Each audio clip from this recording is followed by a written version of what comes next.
Namaskar and a very good morning to each one of you. Respected Dharmendra Kapoor ji, Chief Guest for today's function, Shri Vinod Mehrotra ji, Dr. Jitendra Kumar ji, all the faculty members and the students who are participating here today who represent the batch of 2020-22. I am happy to see that out of 115 admissions which have already taken place, 111 students have logged in today. The strength of the institute, which was till last year 120 intake, has gone up to 180, and I am confident that we'll be able to reach the number in times to come. Because of COVID, some people have not been able to join the institute as the undergraduate examinations have not been completed.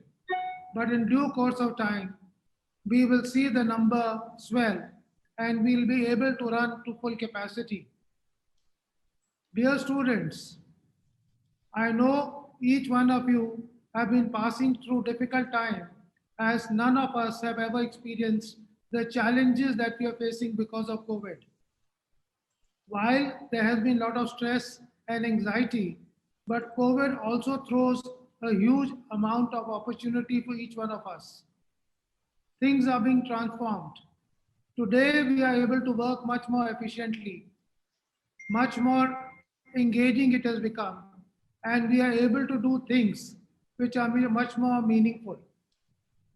I know that you have joined the institute knowing about the reputation, knowing about the goodwill, knowing what the college has to offer to each one of you. And each one of you has some expectations, some aspirations. And I was talking to the director and trying to understand from him that why is it that the orientation program is for 21 days. But I was pleasantly surprised to know that earlier the orientation program used to be to just to understand as to what the systems and processes are, who your teachers are, to familiarize with the environment and the ecosystem of the institute. But today, it is much beyond that. Today, we like to understand what the expectation of the student is, in which company he wants to be placed, what are the talents and skills that they will require for that particular area, and we want to build that sort of a confidence in him that if he has the right mindset, he'll be able to achieve his target.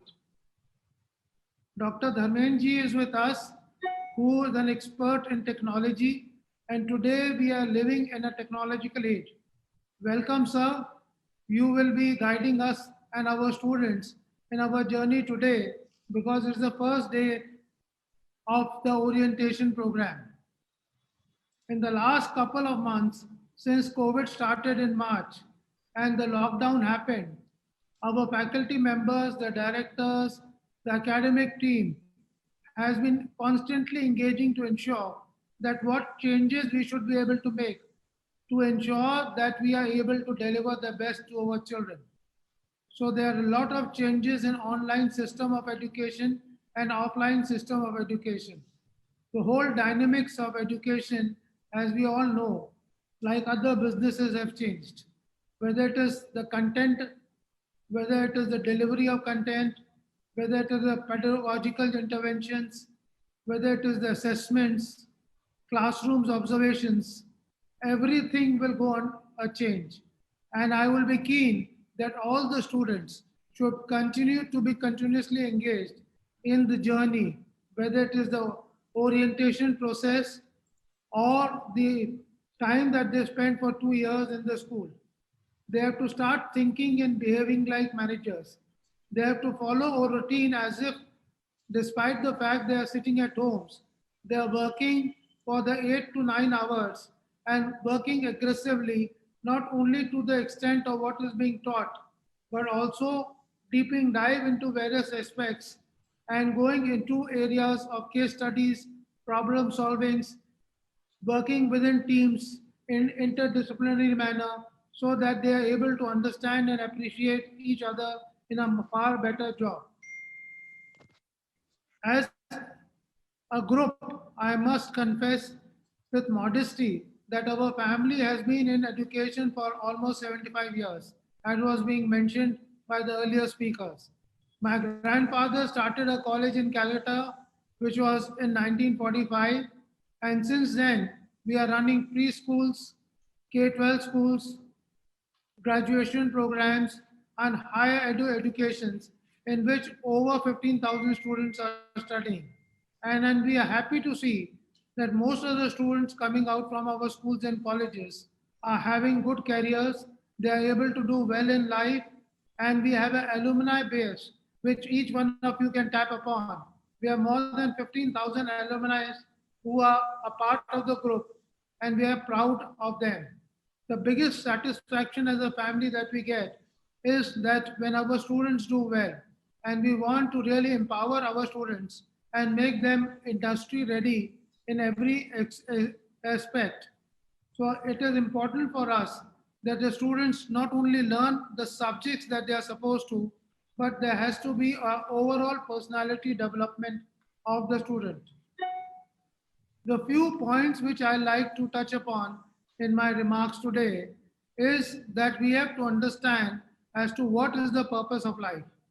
We have to understand why we are getting into MBA education, what is our expectation, how do you want to achieve that, and are we following the way forward that is required.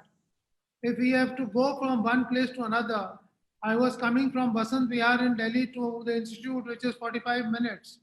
Most of the time, we put on the Google map and see which is the shortest time frame to reach, what is the best way to go, and life is a journey. We have to plan our life. We have to understand what we want, what our career path will be, what are the skills and attitudes and competencies that we have to develop, and whether we'll be able to achieve that in the shortest time frame. I do understand that each one of you would be having a dream. Each one of you would be having a goal set.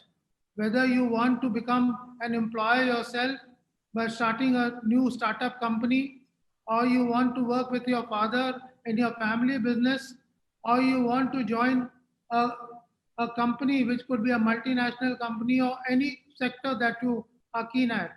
But the only thing I would like to mention is that you should follow your passion, because ultimately, although money is important, but what will carry you forward is your passion.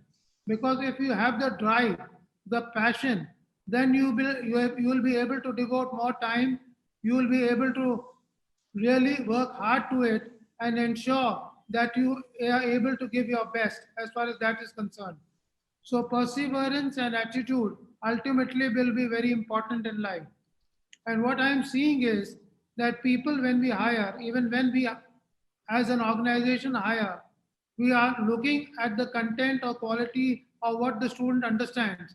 But it is more important to understand his attitude, because it is important that changes are taking place and it will continuously happen. Whether we are able to adapt to the situation, whether we are able to change according to times, whether we are able to have the leadership qualities, whether we are able to work in teams, are certain things which are more relevant today than just the basic knowledge. Because today, if the technology is there, tomorrow it might be outdated and new technology will be coming. So one has to adapt to it, be fast in moving ahead with it, and work in teams.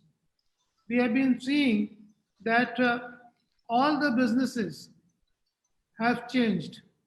Earlier, a lot of physical businesses used to be there. Our family has been in textile business. We were into manufacturing and putting up, making yarns, fabric, garments, processed fabrics. But now, whether you are in any service sector, whether it is in banking, whether it is in insurance, whether into entertainment, whether into any other sector, everything has become both physical and digital. And the new term that has been coined is Fiji digital. Dharmenji would be able to tell us that anything that you do, you have to understand the nuances as to how you will be able to cope up in the physical space and how you will be able to cope up in the digital space. Whether you are in the stream of marketing, in terms of finance, in terms of insurance, in terms of entertainment, in terms of retail, today, things are very different. The new generation, whether we call them the millenniums or the generation Z, each one of them have a different mindset. Their time spans, their restlessness is much more, and people don't want to waste time.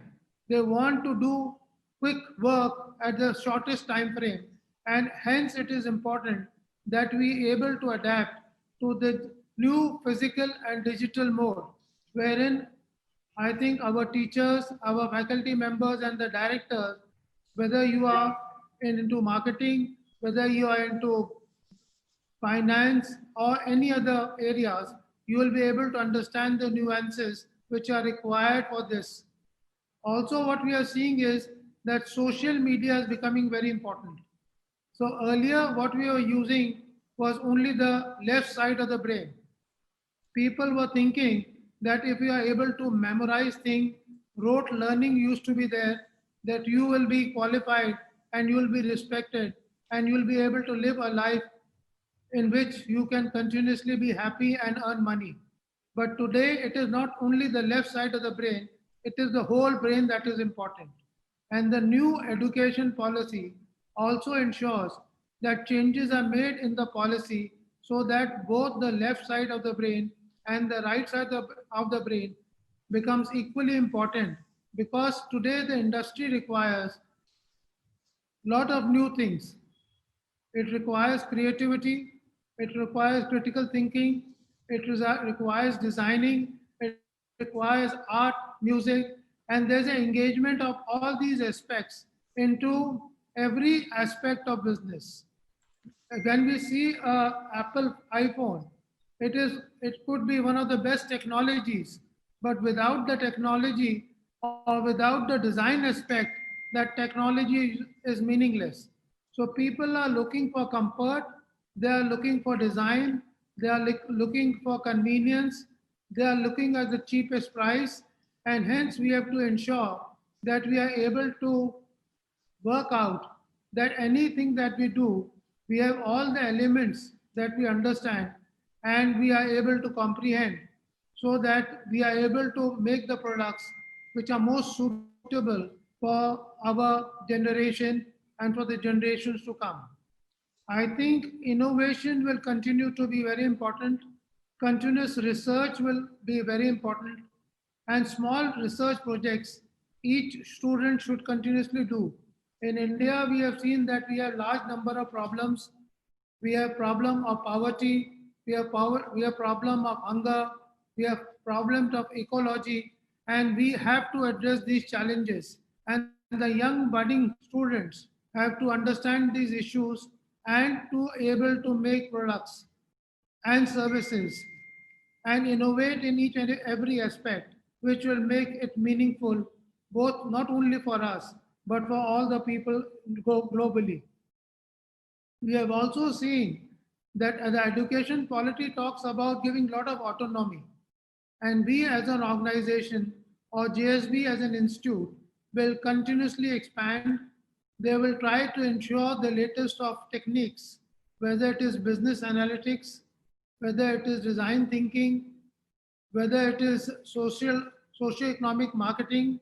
All these aspects will become very important. Socio-emotional learning is another area where people have to understand each other. They have to live with each other, care for each other, love each other, and create happiness despite the desolate situation that we are in today. But everything will come to an end. Life is a long journey, and these type of experiences that we are having today might last for a couple of months, but by the end of the day, things will improve, things will change, and I see a great opportunity for all of you who have gone into the management space. But the few mantras which I like to talk about, which I've been talking in the past, is that despite the fact that STEM will be very important for people, and by STEM I mean science, technology, engineering, and maths. But for each and every student, it is important that they should be very, very familiar with data, because, as it is being said, data will be the new oil.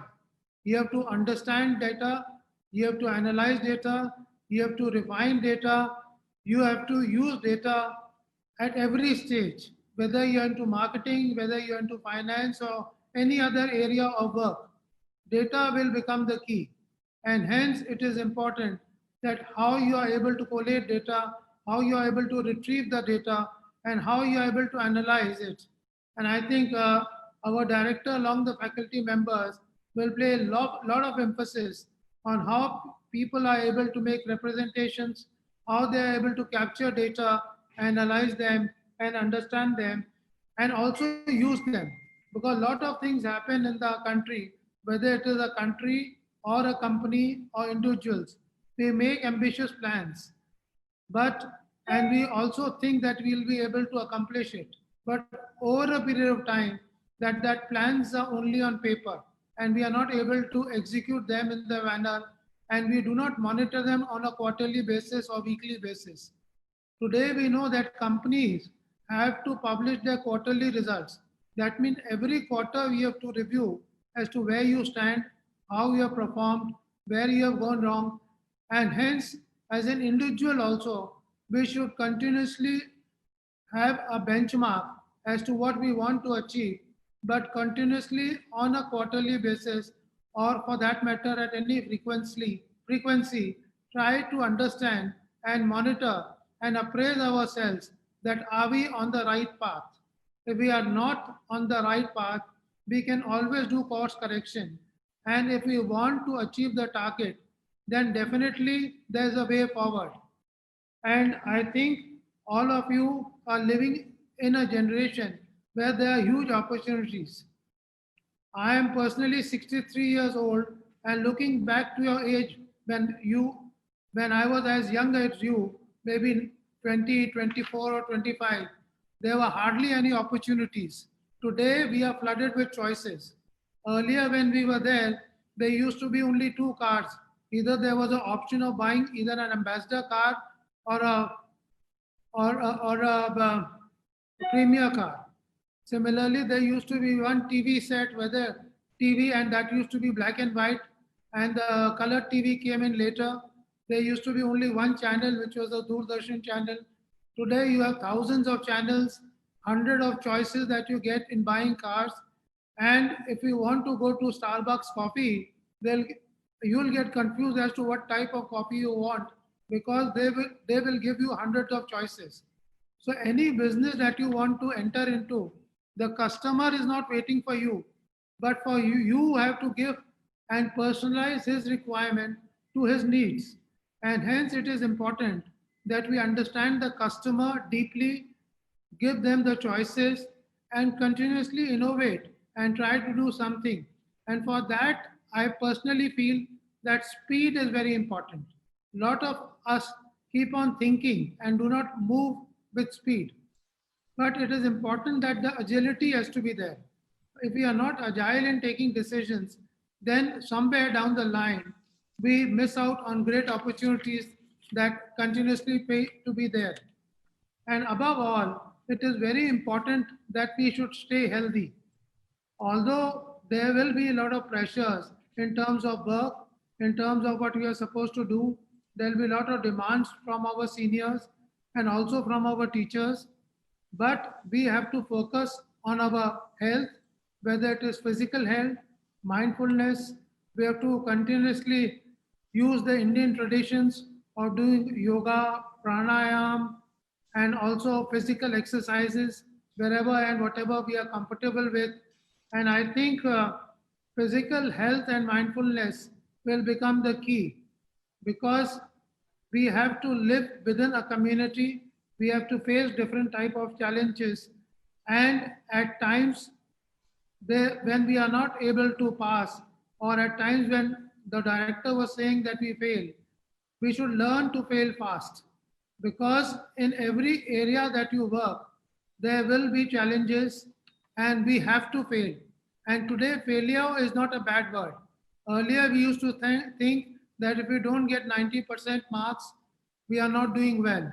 In our case today, we are seeing that the CBSE results, people are getting 100 out of 100 or 600 out of 600 if they are taking 6 subjects. Mr. Mehrotra, who is now maybe 70 years and a good friend of mine and must be 70 years old, but at that time probably 60% used to be good. When I was studying, maybe 70% used to be good.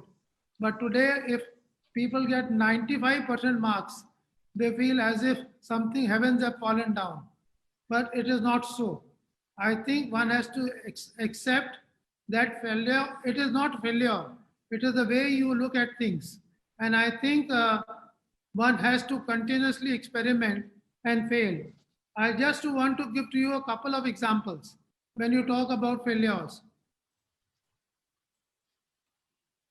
The owner of Walt Disney, Mr. Disney, he repeatedly was thrown out of the newspaper because he was told that he is not imaginative enough to work in a newspaper, and he continuously failed. Steve Jobs, who started the Apple, had to leave Apple because he was told that he was not good at it and the Apple can run without him. And today it has become a $2 trillion company. Thomas Edison, the greatest scientist of the world, failed 1,000 times, I am told, before he was able to make or invent the bulb or the filament that we talk about. And when people asked him, why did you fail so many times? He said, because it was 999 times I got the experience to be able to do the 1,000 time where I achieved the success that I was supposed to achieve. So failure is something which will continuously be there. Jack Ma of Alibaba said that he wanted to go to Harvard and he tried 8 times, but he failed and he could never go to Harvard. So people fail, but they are not demoralized, they are not demotivated, and they move ahead. We have seen the owner of Zoom. Now everybody is talking on the Zoom platform, webinars are happening. He was working in Japan. He wanted to go to America. He was not granted a visa because he said that he was not able to speak well. And 9 times he was rejected the visa, but he succeeded. So it is the persistence that is required to be able to do that. A lot of the students who are here would be great sportsmen and e-sportsmen, whether it is in the field of cricket or badminton or swimming, or everybody has a coach, a mentor. And all our teachers and directors here, or the people whom you respect, or people from the industry whom you will be meeting, will continuously, you must have your guru or your coach who can continuously mentor you. They might not be as good as you might become tomorrow, but they will always constantly teach you what is important for you. They will follow the areas of concern, be honest with you, tell you your weaknesses, and that is what is learning comes about. I was yesterday reading about Michael Phelps, who was the biggest swimmer and the greatest gold medalist. He has won 28 medals and 23 gold medals in Olympics. And when he was doing his butterfly race, I hope you understand, and while you race, there's one race which is known as a butterfly, which is 100 meters or 50 meters. And when he was doing that activity and he was trying to win his 10th gold medal in the butterfly in the 2016 Olympics, as he dived into the swimming pool, water entered his goggles. And he had to finish that race. And he was determined that he has to win. And he won that race despite the fact he could not see. People asked him, what happened?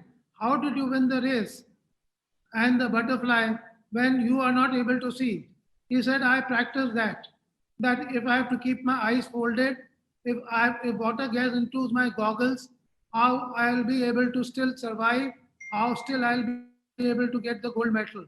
So despite the challenges, despite the difficulties, people have to thrive, they have to survive, they have to excel. It is only the question of the right attitude and the right mindset. And I hope the young and talented children of today will have the right mindset, the right attitude which is required by the industry, and they'll do a great job and made our country proud. We have seen in our country that the government has taken a lot of initiatives. Make in India is there, Digital India is there, people want to come to India, people want to exit countries like China, manufacturing will be there, and there'll be huge opportunity and requirement for the management students in future. Temporarily, there might be a setback, but this setback we should be able to utilize to hone our skills. Because the more we are ready, whether we want to do anything that is interesting to us, some people have gone for doing cooking, which enjoys them. Some people are doing painting that interests them. Some people are learning new languages because they feel that if they know an additional language, that will help them in future. So these are different types of things people are doing. And I think each one of you, apart from whatever you'll be learning in the school, should continuously engage in some activity that is close to your heart. And because that will also lead you when there are times of crisis so that you are able to de-stress yourself and able to do wonders with your life. We are a young country, you are young people, we have a great future, and I'm confident that all of you are at the right, are with the right people, our directors, our mentors, our teachers will take great care of you. You have tremendous opportunity in life, and I hope you all success. And I hope you continue to work together in teams. Before I conclude, the last few words I would like to quote, and that is from Lord Buddha. And that is, what you think you become, what you feel you attach, what you imagine you create. So I only hope that you think big, you have the right positive attitude, and you are imagined to create, to co-create and succeed in life. God will be with you, and all my blessings and good wishes to each one of you. Thank you indeed.